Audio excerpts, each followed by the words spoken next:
Under this fractional reserve scheme, we inevitably become debt slaves to a ruling class of financial elite, not because they are better or smarter than anyone else, but because they have rigged the system to benefit themselves at the expense of most people on the planet. Catherine Austin Fitts is an expert on this issue. She was an Assistant Secretary of Housing and Urban Development under President George Bush Sr., and then an advisor to the Clinton administration. Let's set up a game of Monopoly and you want to buy Park Place. What I can continually do is just print money, give myself more money, lower the value of your money by printing more. No matter how hardworking you are or how successful you are, I can always end up buying you for free. So how come if you or I make up money, it's called counterfeiting, but if the banks do it, it's increasing the money supply? How did the banks get this power? This is Jekyll Island, where in 1910, representatives from the Rockefellers, Rothschilds, Morgans, and other private bankers gathered, secretly, to draft the legislation that would create the Federal Reserve. Ed Griffin literally wrote the book on what happened at Jekyll Island. Central banks are banking cartels which have gone into partnership with the respective governments in the countries where they operate. And they've been given monopolistic power over the creation of the nation's money supply. That's what the politicians handed to them as a gift, you might say, for the partnership. Now, in return, what did the bankers do for the politicians? They promised to create money out of nothing, now that they've got this legal power to do it anytime the government needs it. And since 2008, we've witnessed the greatest fake money printing run in recorded history. This financial sleight of hand disguises the costs, hides who's to blame, and leaves us as debt slaves working to pay off the bill. I found it revealing that in the same year the Federal Reserve was founded, 1913, the Internal Revenue Service was also established. An income tax was then instigated so you and I would have to pay the politicians' debt plus interest to the bankers. The problem is we have a privately owned central bank system in the United States disguised as a government-owned system. Now, if you look in the telephone book here in the Washington, D.C. area, you look up for Federal Reserve in the blue government pages, it's not there. It's in the white pages right next to Federal Express. It's a privately owned central bank. What is the proper relationship, what should be the proper relationship between a chairman of the Fed and a president of the United States?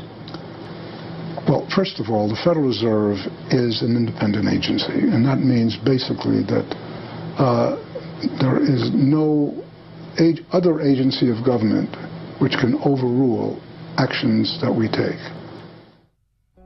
There is no other agency of government which can overrule actions that we take.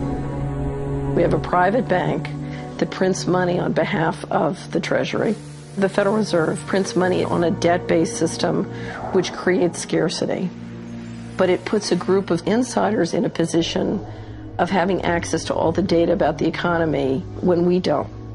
So you have a small group of bankers who understand the data on how the money works in the economy, and it gives them the ability to print money in a way that the insiders are protected and everybody else is drained. Catherine went on to compare a healthy economy to a vibrant torus, balanced, freely flowing, and energized throughout, in contrast to what's happening in our current economy. What you have is a system that's very dynamic, and it's trying to optimize. But intertwined in the core of it, you have a tapeworm. The way a tapeworm works in your body is it injects a chemical into your body that makes you crave what's good for the tapeworm and bad for you.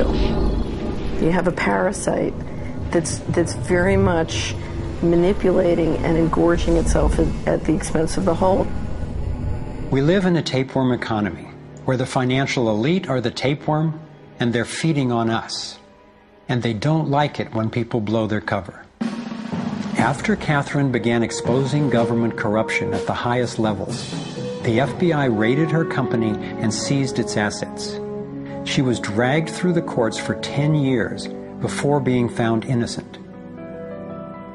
So we've got the Federal Reserve, a privately owned corporation with a monopoly on creating money, but with no accountability, backed up by a government with a monopoly on force. The country got sold on the Fed as an institution that would help stabilize the economy and remain independent of politics. But in fact, in close to a century of existence, the Federal Reserve has done just the opposite. Since they took charge, we've been robbed through inflation, and the purchasing power of the dollar has declined more than 96%. And the wealth gap makes it clear most of the money is going to a very few.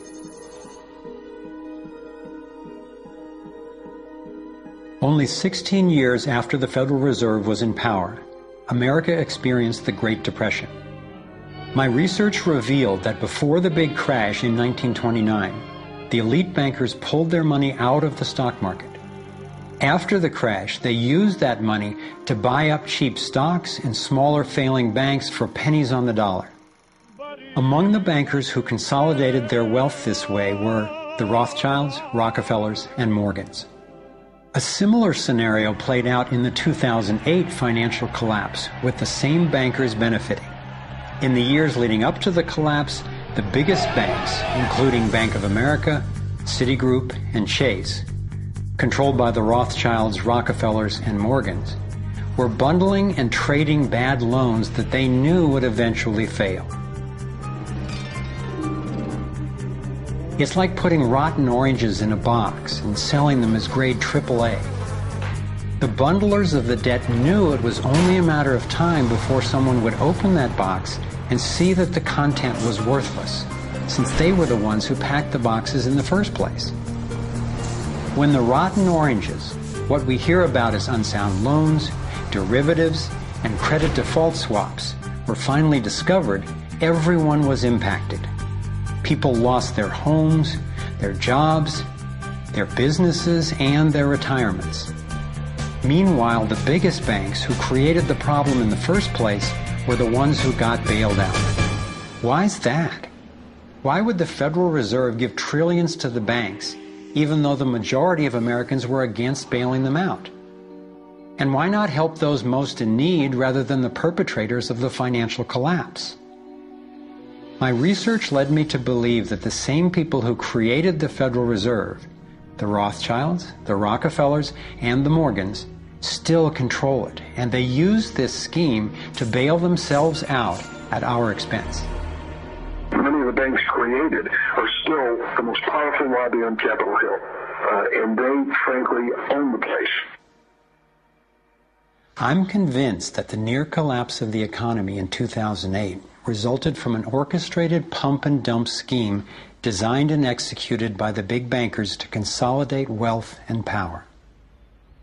David Icke explains how he sees the Federal Reserve rigging the so-called business cycles. Stage one, it's like throwing a fishing line out. Stage one, you put lots of money, units of exchange, into circulation. You do this by pushing interest rates down, by making lots of loans. This is the part of the cycle we call a boom. Because there's lots of units of exchange in circulation, there's lots of money changing hands. That generates lots of economic activity. That generates jobs. And as more and more money is spent, there's more demand. So companies take out more loans of fresh air money to increase their production. People get confident in their everyday lives. Hey, you know, I work for this company, they've got lots of orders, it's really going great, my job's safe, I tell you what, we can have a bigger house. Then they start to change it. What they do is they pull the fishing line in. They push interest rates up. Now, fewer people, are taking out loans, and they make the criteria for having a loan from the bank stronger anyway. And also, now, as interest rates have gone up, a larger part of people's income is going to pay back the extra interest and not being circulated in buying things. Suddenly, there's nothing like as much money in circulation, and therefore, fewer things are being bought. Companies start to go down in terms of their profits. They start to shed jobs, and they start to go out of business. People lose their jobs, they can't pay the mortgage anymore of the big house they took out in the good times. Now what the banks are doing is starting to reel the fishing line in, because as they go bankrupt, companies and individuals, the banks get the real wealth, the property, the land, the resources that they had signed to them for lending merely figures on a screen. Now this economic cycle of fishing line out, fishing line back, lots of units in circulation, pull them in, has been going on for centuries. And what it's done, it's stolen and accumulated the real wealth of the world in the hands of the few.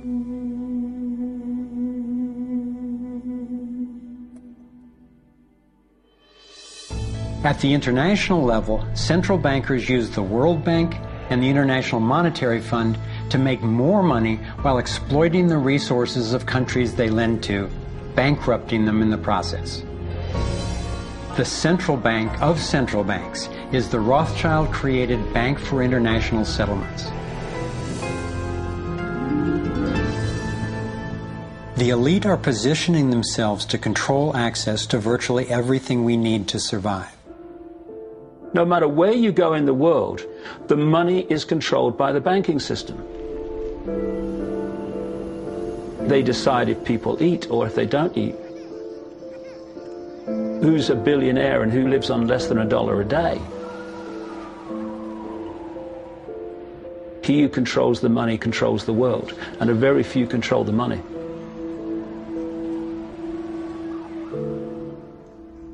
At this point, my view of the world had been turned upside down.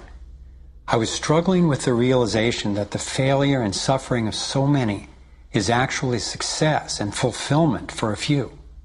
The elite central bankers who fooled the world into letting them create money.